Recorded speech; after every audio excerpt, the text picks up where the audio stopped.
Okay. You were the runner-up on Project Runway Season 8. You won Project Runway All-Stars, and you were a mentor on Under the Gun. What are you doing next? Right now, I am kind of restructuring my business.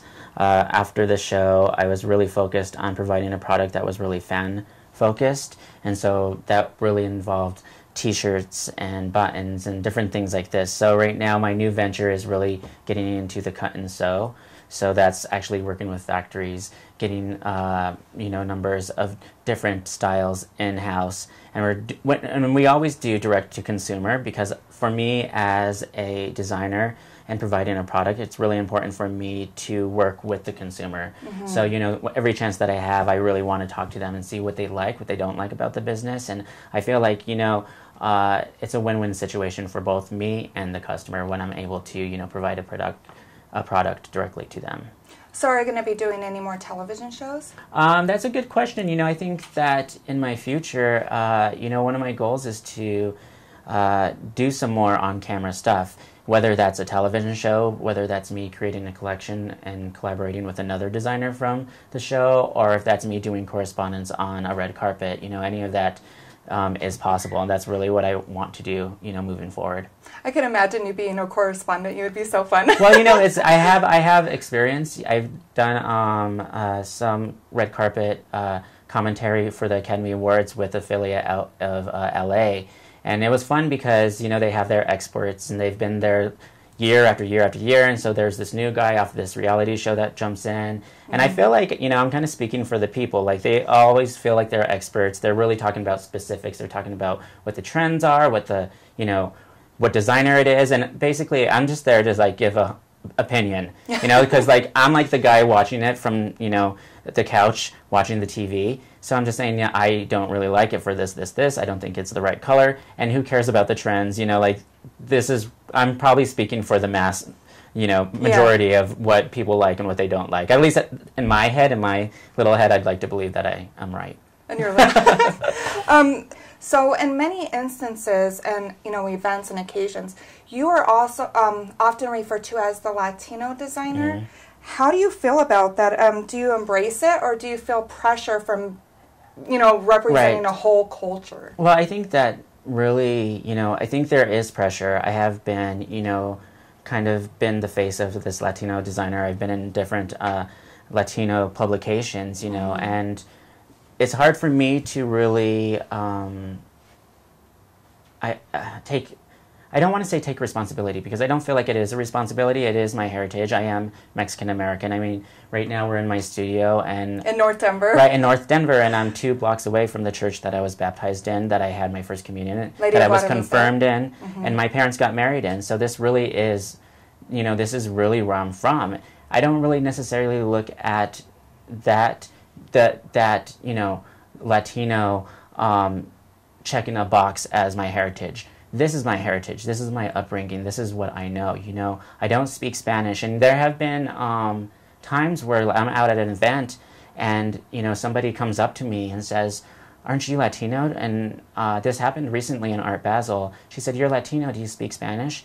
And she started talking to me in Spanish, and I said, "No, I don't speak Spanish." And she said, "You should be so ashamed," And it feels really bad, because as an artist, I don't think that will, that won't make my work any more significant and won't make my work any more insignificant.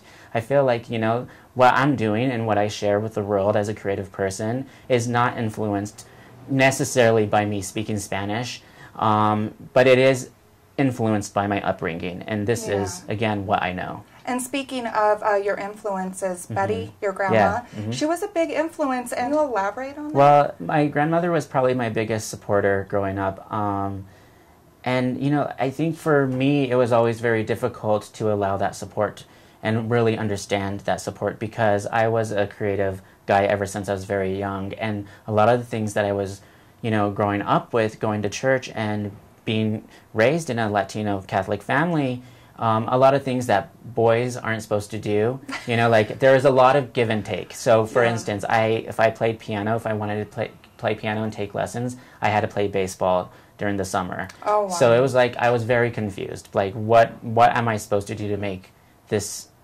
situation not only happen, but to make the people that are providing me with what I really want happy. I remember when I was a senior, I was in a production of West Side Story at Denver School of the Arts, and my grandmother would always make me breakfast. And so, well, there's another part of that. So she'd always make me breakfast, and at one breakfast, she handed me a vinyl record of West Side Story, and we listened to it during breakfast. And I knew at that point that she really had my best interest, you know.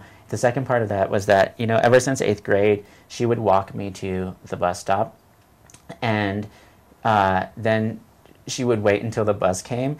And so even I rode the bus until I was a senior, and she was still waiting for me to get off the bus my very last day as a senior. Yeah. Are you serious? In high school? Yes, in high school. Wow, and, you know, cool. it was a little, you know, it could have been embarrassing, but my friends really got it, you know, and they really appreciated her presence. So one of the most touching moments I've ever seen on television had to be when you announced that you were HIV positive.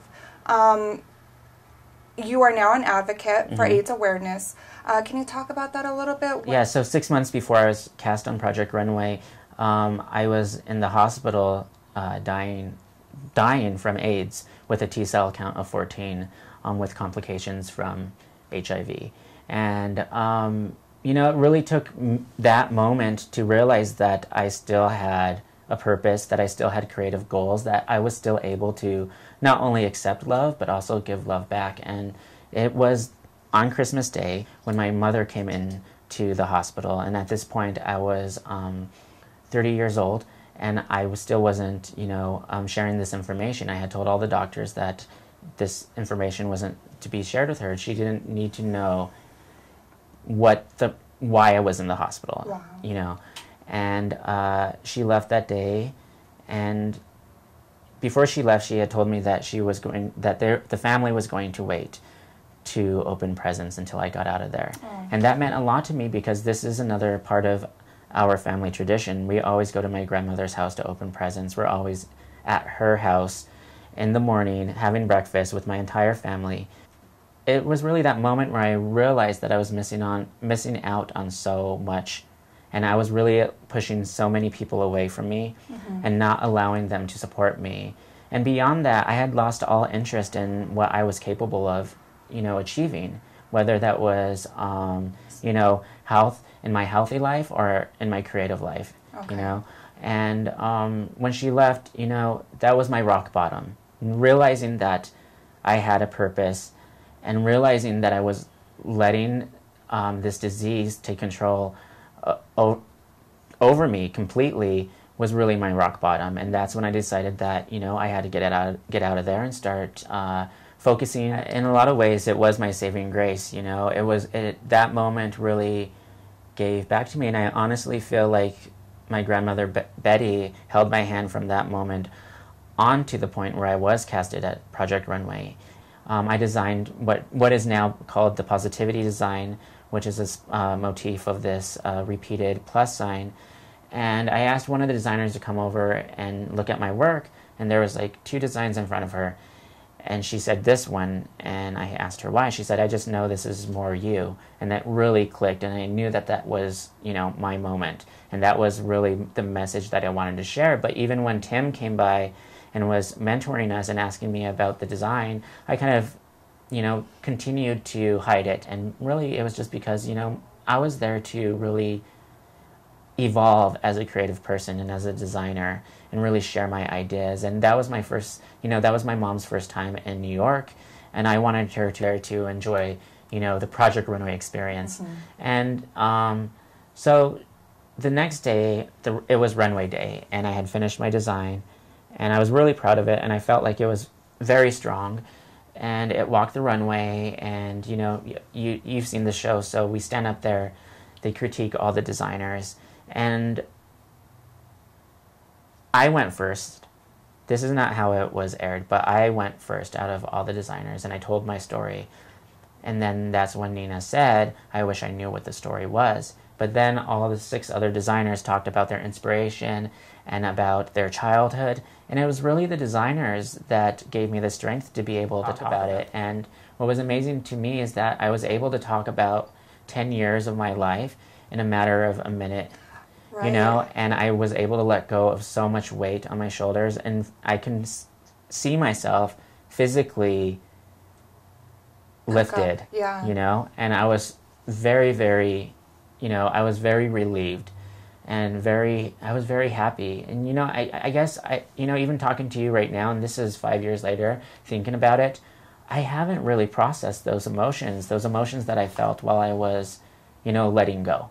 Right. I know that I've let go, and I know that I've become this advocate, but I have started on a couple of different campaigns, national HIV education campaigns, that I'm really proud of.